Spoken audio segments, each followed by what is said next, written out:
Hi friends, welcome to lectures on law.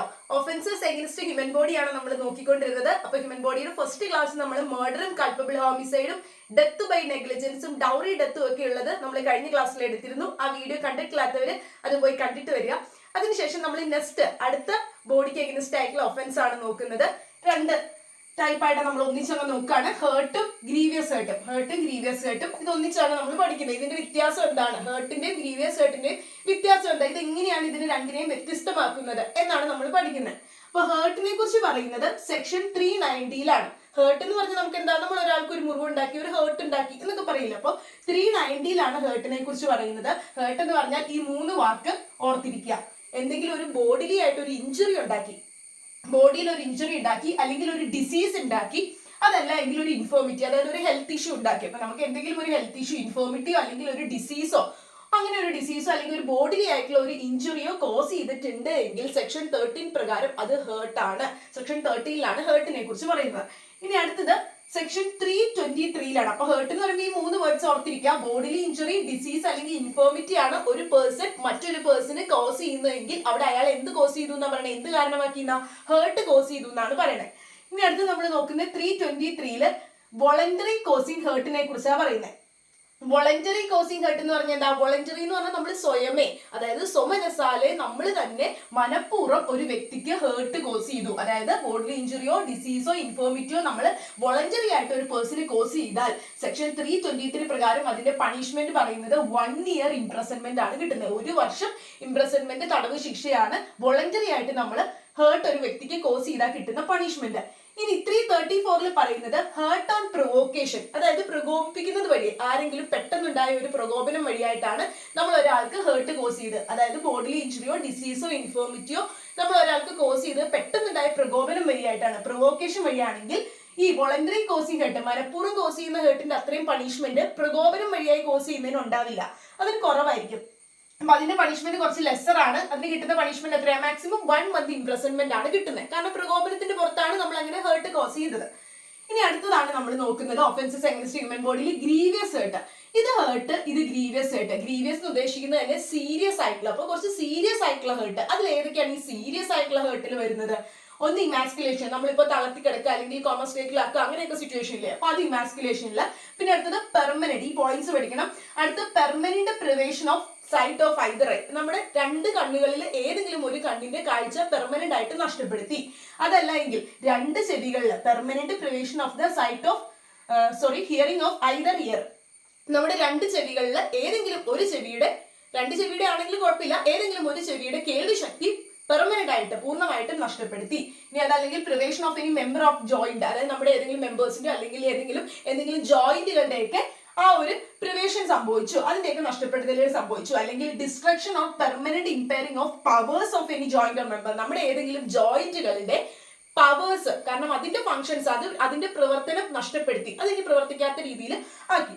അല്ലെങ്കിൽ permanent disfiguration of head or face, നമ്മുടെ തല ഓടിച്ചു കളഞ്ഞു, മുഖം ഓടിച്ചു കളഞ്ഞു, അപ്പൊ അങ്ങനെയുള്ള സിറ്റുവേഷൻസ് ഒക്കെ ഇല്ല. അപ്പൊ ഹെഡിനോ ഫേസിനോ എന്തെങ്കിലും പെർമനന്റ് ആയിട്ട് അതിന്റെ ആ ഒരു ഷേപ്പ് മാറി, ഇപ്പൊ തല ഇങ്ങോട്ടേക്ക് ഓടിച്ചാക്കി എടുത്തു, മുഖം മാറ്റി, അപ്പൊ ആ ഒരു രീതിയിലൊക്കെ ഇയാൾ കോസ് ചെയ്ത് കഴിഞ്ഞാൽ, ഒരു വ്യക്തി മറ്റൊരാൾക്ക് കോസ് ചെയ്ത് അയാൾ ഗ്രീവിയസ് ആയിട്ടുള്ള ഹേർട്ട് കോസ് ചെയ്തു എന്നാണ് പറയുന്നത്. ഇനി അതല്ലെങ്കിൽ ഫ്രാക്ചർ, നമ്മുടെ കൈക്ക് ഫ്രാക്ചർ, കാലിന് ഫ്രാക്ചർ ഉണ്ടാക്കി, അല്ലെങ്കിൽ ബോണ്, എല്ലുകളോ അതല്ലെങ്കിൽ പല്ലൊരെണ്ണം ഇപ്പൊ ഒടിച്ചു കളഞ്ഞു, പല്ലൊരെണ്ണം തല്ലി താഴെ നിലത്തിട്ടു, ഇതൊക്കെ ഏതിൽ വരുന്നേ, ഗ്രീവിയസ് ഹേർട്ട്. അതൊന്നും ഹേർട്ട് അല്ല, അതൊക്കെ ഗ്രീവിയസ്, സീരിയസ് ആയിട്ടുള്ള ഗ്രീവിയസ് ഹേർട്ടിൽ 320 വരുന്നത്.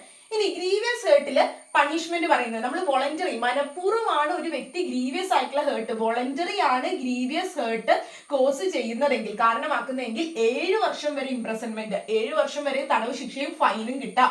ഇനി നമ്മൾ പ്രിവോക്കേഷൻ കാരണമാണ്, നമ്മൾ ഈ ഗ്രീവിയസ് ഹേർട്ട് കോസ് ചെയ്തത് ഒരാളുടെ പ്രകോപനം കാരണമാണെങ്കിൽ എന്ത് ചെയ്യും, വോളണ്ടറി കോസ് ചെയ്ത ഗ്രീവിയസ് ഹേർട്ടിനെക്കാളും പണിഷ്മെന്റ് കുറച്ച് കുറയും. അപ്പൊ എത്രയായിരിക്കും, 7 എന്നുള്ളത് 4 വർഷത്തെ ഇംപ്രസൺമെന്റ് ആണ്.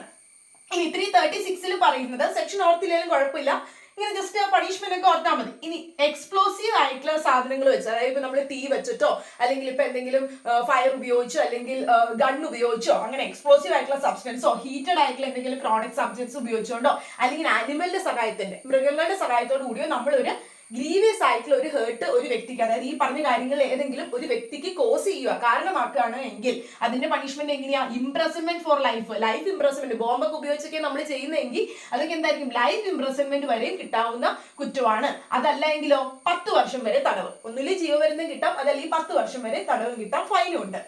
ഇനി ഒരെണ്ണം എക്സ്ട്രാ നമ്മൾ എടുത്ത് പറയുന്നുണ്ട്, 326A. 326A എന്ന് പറയുന്നത് ആസിഡ് വഴിയായിട്ടുള്ള അറ്റാക്ക് ആണ്. അത് പുതിയതായിട്ട് 2013 അമെന്റ്മെന്റ്, 2013 ഭേദഗതി അമെന്റ്മെന്റ് വഴിയായിട്ട് കൂട്ടിച്ചേർത്തതാണ് ഈ IPC-യിലേക്ക് 326A എന്ന് പറയുന്നത്, ക്യാപിറ്റൽ ലെറ്റർ A.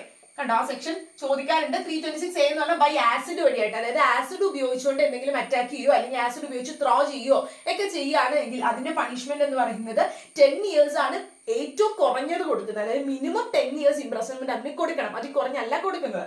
അപ്പൊ അങ്ങനെയാണ് പറയുന്നത്. അത് ജെൻഡർ ന്യൂട്രൽ ആയിട്ടുള്ള ഒരു സെക്ഷനാണ്. അതായത് എന്താ, സ്ത്രീകൾക്കെതിരായിട്ടും പുരുഷന്മാർക്കെതിരായിട്ടും രണ്ടുപേർക്കും എടുക്കാം. ഈ ഒരു ആസിഡ് അറ്റാക്ക് ഉപയോഗിക്കുകയാണ് എങ്കിൽ, സ്ത്രീയാണ് ഉപയോഗിക്കുന്നതെങ്കിലും പുരുഷനാണ് ഉപയോഗിക്കുന്നതെങ്കിലും ഈ സെക്ഷൻ പ്രകാരം പണിഷബിൾ ആകും. ഇനി ഇതിലൊരു ഫേമസ് ആയിട്ടുള്ള ഒരു കേസ് ഉണ്ട്, Lakshmi versus Union of India. Lakshmi versus Union of India. ഈ കേസിൽ സുപ്രീം കോടതി പറഞ്ഞത് ആസിഡ് അറ്റാക്ക് വരുന്ന വിക്ടിംസ്, അതിനിരയാകുന്നവർക്ക് പ്രൈവറ്റ് ഹോസ്പിറ്റലാണെങ്കിലും പബ്ലിക് ഹോസ്പിറ്റലാണെങ്കിലും പ്രോപ്പർ ആയിട്ടുള്ള മെഡിക്കൽ ട്രീറ്റ്മെന്റ് ഒക്കെ കൊടുക്കണം. അതോടൊപ്പം തന്നെ ആസിഡ് അറ്റാക്ക് ഈ പറയുന്ന പ്രോപ്പർ ആയിട്ടുള്ള അതോറിറ്റി ഇല്ലാത്ത ആളുകൾ അനധികൃതമായിട്ട് ആസിഡ് വിൽക്കുകയോ സെയിൽ ചെയ്യുകയോ ഒക്കെ ചെയ്യുന്നത് നിർത്തണം എന്നൊക്കെ പറഞ്ഞത് ഏതായി? Lakshmi versus Union of India എന്ന് പറഞ്ഞ കേസിൽ, ആസിഡ് അറ്റാക്കുമായി ബന്ധപ്പെട്ട ഒരു കേസാണ്. പിന്നെ നമ്മൾ ഇതിൽ ഓർഡർ മിസ്സായി പോയിട്ടുണ്ട്. ഗ്രീവിയസ് ഹേർട്ട് പറഞ്ഞപ്പോൾ ഈ 6 സിറ്റുവേഷനിലെ ഗ്രീവിയസ് ഹേർട്ട് എന്ന് പറഞ്ഞു.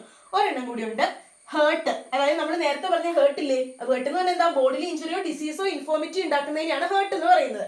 അങ്ങനെ ആ ഹേർട്ട് കോസ് ചെയ്തത് ബോഡിലി പെയിൻ നമുക്ക് ഉണ്ടാക്കി, ആ ഹേർട്ട് വഴിയായിട്ട് നമുക്ക് ബോഡിലി പെയിൻ ഉണ്ടാക്കി. ആ ബോഡിലി പെയിൻ എത്ര നാൾ നിന്നു? വളരെ സിവിയർ ആണ്, വളരെ കഠിനമായിട്ടുള്ള ബോഡിലി പെയിൻ ആണ്. അത് 20 ദിവസത്തോളം നിന്നു. 20 ദിവസമോ അതിൽ കൂടുതലോ നീണ്ടു നിൽക്കുന്ന ഒരു ശരീരവേദന എനിക്ക് ഉണ്ടാക്കിയ അത് ഹേർട്ട് അല്ല, അത് വെറും ബോഡി പെയിൻ അല്ലല്ലോ, സിവിയർ ആയിട്ടുള്ള ബോഡി പെയിൻ 20 ദിവസം അതിൽ കൂടുതലോ നിന്നു. സോ അത് എന്തിന്റെ അടിസ്ഥാനത്തിൽ വരും? ഗ്രീവിയസ് ഹേർട്ടിന്റെ അടിസ്ഥാനത്തിൽ വരും. അപ്പൊ ഇത്രയും പറയുന്ന 7 സാധനങ്ങളാണ് ഗ്രീവിയസ് ഹേർട്ട് എന്ന് പറയുന്നത്. അതല്ലാത്ത ഈ 3 കാര്യങ്ങൾ ഒരു വ്യക്തി മറ്റൊരാൾക്ക് കോസ് ചെയ്ത അത് ഹേർട്ടാണ്. സോ അപ്പൊ ഇത്രയാണ് നമ്മൾ ഒഫൻസസ് എഗൈൻസ്റ്റ് ഹ്യൂമൻ ബോഡിയിൽ ഹേർട്ടിലും ഗ്രീവിയസ് ഹേർട്ടിലും നോക്കാനുള്ളത്. ഇനി അടുത്ത ക്ലാസ്സിൽ നമ്മൾ റോങ്ഫുൾ റിസ്ട്രെയിന്റും റോങ്ഫുൾ കൺഫൈൻമെന്റും ആണ് നോക്കുന്നത്. So thank you students. Channel ആദ്യമായിട്ട് കാണുന്നവരാണെങ്കിൽ സബ്സ്ക്രൈബ് ചെയ്യാൻ മറക്കരുത്. നിങ്ങളുടെ ക്ലിക്ക് വേണ്ടി പ്രിപ്പയർ ചെയ്യുന്ന ഫ്രണ്ട്സിനൊക്കെ വീഡിയോ അയച്ചു കൊടുക്കുക. പ്രിപ്പറേഷൻ നല്ല രീതിയിൽ സ്ട്രോങ് ആക്കുക.